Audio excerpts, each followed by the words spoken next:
வணக்கம் நேர்களே. ஐரோப்பிய செய்திகளின் இரவு நேர செய்திகள். முதலில் தலைப்புச் செய்திகள். உக்ரைன் ராணுவ உதவி திட்டம் நேட்டோவின் கோரிக்கையை நிராகரித்தது பிரிட்டன். பிரித்தானியாவில் ஆண்டுதோறும் 325 பவுண்ட் பில்லியன் கருப்பு பணம் புழங்குவதாக தகவல். உக்ரைன் மீது தாக்குதல். மூன்றாவது முறையாக அதிநவீன ஓர்ஷ்னிக் ஏவுகணையை பயன்படுத்திய புட்டின். உக்ரைன் போர் எல்லையில் தீவிரமடையும் மோதல் மற்றும் தீவிர வான்வெளி தாக்குதல்கள். மத்திய கிழக்கு பதற்றம். அமெரிக்கா, இஸ்ரேல் மற்றும் ஈரான் இடையே தீவிரமடையும் மோதல்.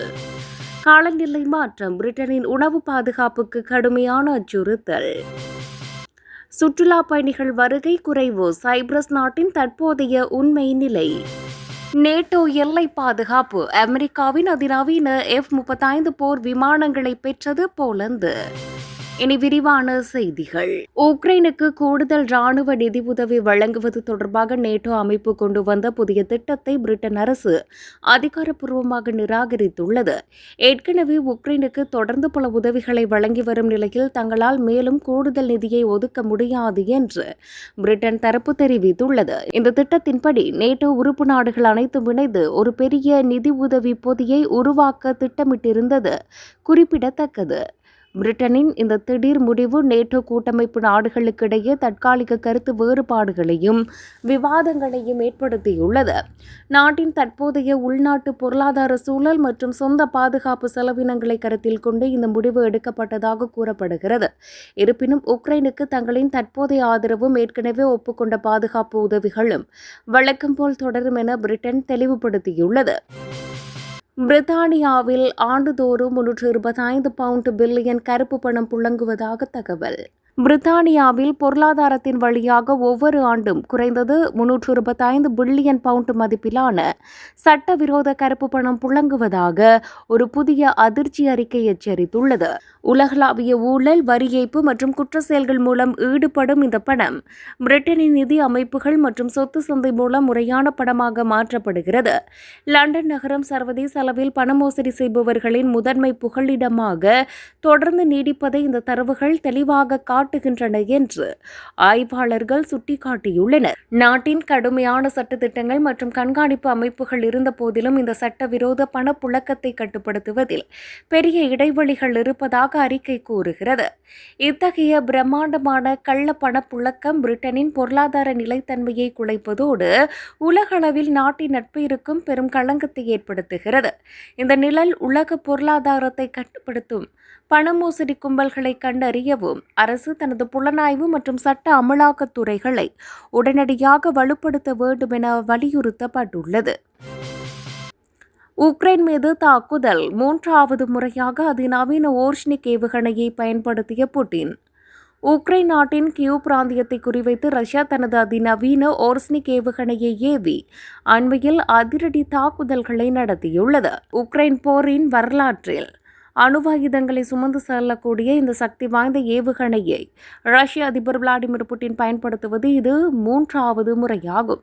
உக்ரைனின் விளாடெர்கவா நகரின் மீது நடத்தப்பட்ட இந்த தாக்குதல் தலைநகர் கியூ பகுதியை இந்த ஏவுகணை தாக்குவது இதுவே முதல் முறை என்பதை உறுதி செய்யப்பட்டுள்ளது.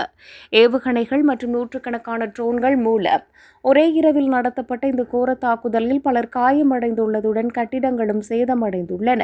ரஷ்யா எல்லைக்குள் உக்ரைன் நடத்திய தாக்குதல்களுக்கு பதிலடியாகவே இந்த அதிவேக ஏவுகணை தாக்குதல் நடத்தப்பட்டதாக ரஷ்ய பாதுகாப்பு அமைச்சகம் தெரிவித்துள்ளது. ஒளியின் வேகத்தை விட பல மடங்கு அதிவேகமாக செல்லக்கூடிய இந்த ஏவுகணையின் பயன்பாடு இரு நாடுகளுக்கும் இடையேயான போரை மேலும் தீவிரப்படுத்தியுள்ளன. உக்ரைன் போர் எல்லையில் தீவிரமடையும் மோதல் மற்றும் தீவிர வான்வெளி தாக்குதல். உக்ரைனின் கார்கிவ் மற்றும் டொனஸ்க் பகுதிகளில் ரஷ்ய படைகள் தங்களின் தாக்குதல்களை தீவிரப்படுத்தியுள்ளதால் இருதரப்பிலும் கடுமையான மோதல்கள் நீடித்து வருகின்றன. கடந்த சில நாட்களில் மட்டும் உக்ரைனின் பல்வேறு முக்கிய நகரங்களை குறிவைத்து ரஷ்யா நூற்றுக்கணக்கான ஏவுகணைகள் மற்றும் காமிகேஸ் ட்ரோன்களை பயன்படுத்தி கோர தாக்குதல்களை நடத்தியிருந்தது. இந்த வான்வெளி தாக்குதல்களால் உக்ரைனின் மின்சார கட்டமைப்பு மற்றும் பொதுமக்களின் குடியிருப்புகள் கடுமையாக சேதமடைந்துள்ளதுடன் பல பொதுமக்கள் உயிரிழந்துள்ளனர். ரஷ்யாவின் இந்த தீவிர தாக்குதல்களுக்கு பதிலடியாக உக்ரைன் ராணுவம் ரஷ்ய எல்லைக்குள் உள்ள எரிபொருள் நிலையங்கள் மற்றும் ராணுவ கிடங்குகளை ட்ரோன்கள் மூலம் தாக்கி அழித்தது. போர் தீவிரமடைந்து வரும் நிலையில் உக்ரைனுக்கு தேவையான கூடுதல் வான் பாதுகாப்பு ஏவுகணைகள் மற்றும் ஆயுதங்களை விரைவாக வழங்க மேற்கத்திய நாடுகள் அவசர ஆலோசனைகளை நடத்தி வருகின்றனர்.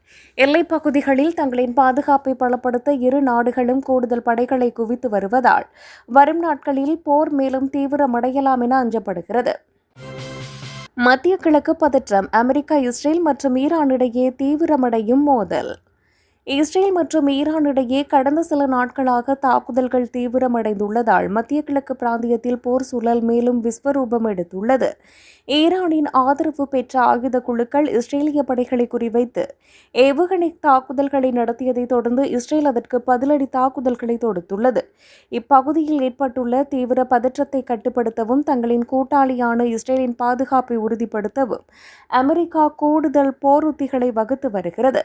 அமெரிக்கா மற்றும் மேற்கத்திய நாடுகளின் எச்சரிக்கையையும் மீறி ஈரான் தனது ராணுவ பலத்தையும் ஏவுகணை தயாரிப்புகளையும் தொடர்ந்து அதிகரித்து வருவதாக தகவல்கள் தெரிவிக்கின்றன. இந்த தொடர் மோதல்களால் காசா மற்றும் லெபனான் எல்லைப் பகுதிகளில் வசிக்கும் ஆயிரக்கணக்கான பொதுமக்கள் பாதுகாப்பான இடங்களை தேடி தப்பியோடி வருகின்றனர். சர்வதேச நாடுகள் பலமுறை அமைதி பேச்சுவார்த்தைக்கு அழைப்பு விடுத்த போதிலும் இருதரப்பும் பின்வாங்க மறுப்பதால் இப்பகுதியில் அமைதியற்ற சூழல் நீடிக்கிறது. காலநிலை மாற்றம். பிரிட்டனின் உணவு பாதுகாப்புக்கு கடுமையான அச்சுறுத்தல்.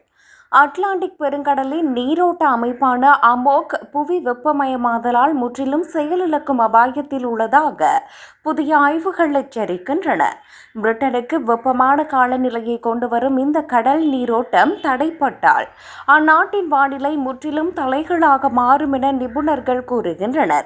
இதன் காரணமாக பிரிட்டனில் வழக்கத்திற்கு மாறாக கடுமையான குளிர்காலமும் கடுமையான வறட்சியும் தீவிரமான புயல்களும் உருவாகும் வாய்ப்புகள் அதிகம் உள்ளன. இந்த திடீர் காலநிலை மாற்றங்கள் பிரிட்டனின் விவசாய துறையை முற்றிலுமாக முடக்கி அங்கு பயிர் சாகுபடி செய்வதை முற்றிலும் சாத்தியமற்றதாக மாற்றிவிடும் என அஞ்சப்படுகிறது. உள்நாட்டு உணவு உற்பத்தி கடுமையாக பாதிக்கப்படுவதால் அந்நாட்டின் ஒட்டுமொத்த உணவு பாதுகாப்பு முற்றிலுமாக அழிந்துவிடும் நிலைக்கு தள்ளப்படும். இந்த பேரழிவில் இருந்து தப்பிக்கவும் எதிர்கால உணவு பற்றாக்குறையை எதிர்கொள்ளவும் பிரிட்டன் அரசு இப்போதிருந்தே தீவிர பாதுகாப்பு உத்திகளை வகுக்க வேண்டும் என ஆய்வாளர்கள் வலியுறுத்துகின்றனர். சுற்றுலா பயணிகள் வருகை குறைவு. சைப்ரஸ் நாட்டின் தற்போதைய உண்மை நிலை. மத்திய கிழக்கு பிராந்தியத்தில் ஏற்பட்டுள்ள போர் பதற்றம் மற்றும் பாதுகாப்பு காரணங்களால் சைப்ரஸ் நாட்டிற்கு வரும் சுற்றுலா பயணிகளின் எண்ணிக்கை கணிசமாக குறைந்துள்ளது. கடந்த ஆண்டுடன் ஒப்பிடுகையில் நடப்பு ஆண்டில் சைப்ரஸ் நாட்டின் சுற்றுலா பயணிகள் வருகை சுமார் 27% வரை வீழ்ச்சியடைந்துள்ளதாக புள்ளி விவரங்கள் தெரிவிக்கின்றன. குறிப்பாக இந்நாட்டின் முக்கிய சுற்றுலா சந்தையாக விளங்கும் பிரிட்டன் நாட்டு பயணிகளின் வருகை குறைந்ததே இந்த திடீர் பின்னடைவுக்கு முக்கிய காரணமாக கருதப்படுகிறது.